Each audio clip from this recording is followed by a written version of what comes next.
Hey everybody, Kris White on behalf of Emerging Revolutionary War, and I'm standing in Copp's Hill Cemetery, which is on Copp's Hill here in Boston. If the trees were not in bloom behind me, you'd actually see out to the Bunker Hill Monument, that 1775 battle, and you'd also see the USS Constitution in its birth.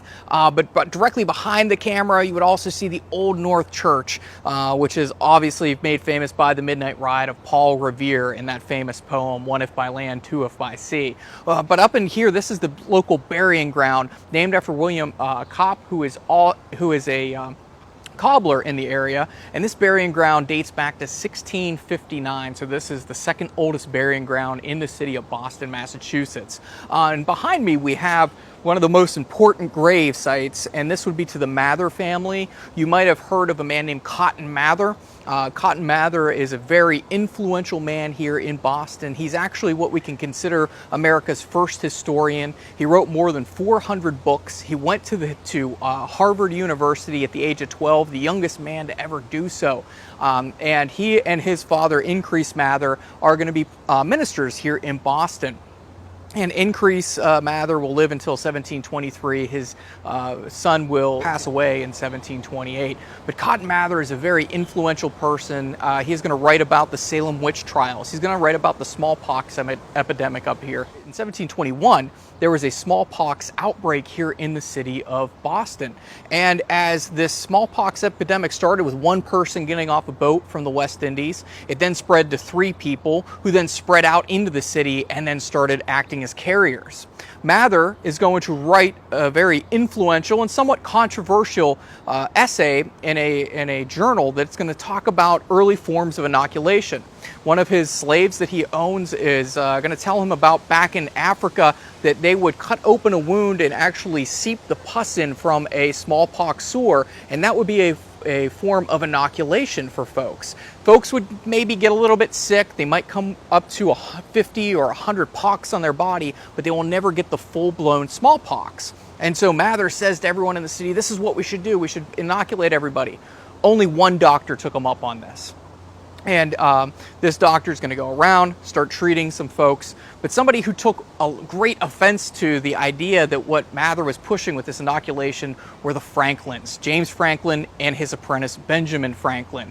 In fact, they're going to write extensively in their paper about how Cotton Mather and some of these others have these ideas for inoculation, and we shouldn't be doing this.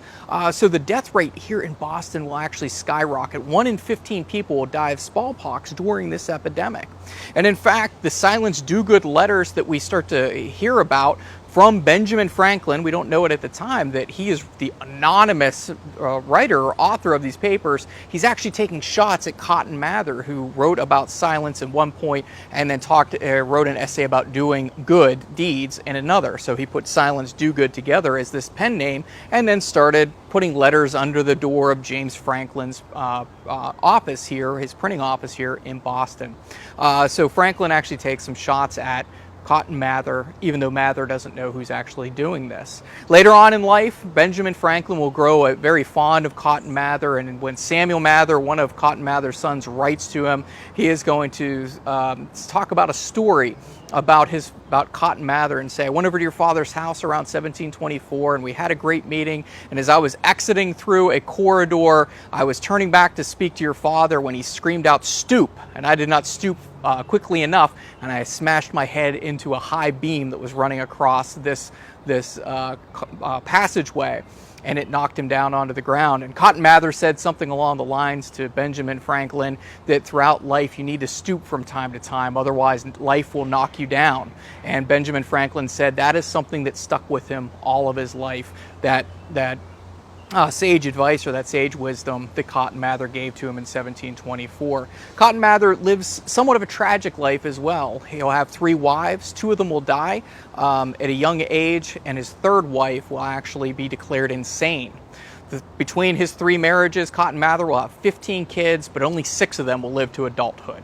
But Cotton Mather will die here in Boston, Massachusetts in 1728, and he is probably one of the most well-known Bostonians of his time, but today largely forgotten because of the revolutionary fervor that came up here in the late 18th century. On behalf of Emerging Revolutionary War, I'm Kris White. Thank you for watching. Please share this with your friends and with your family.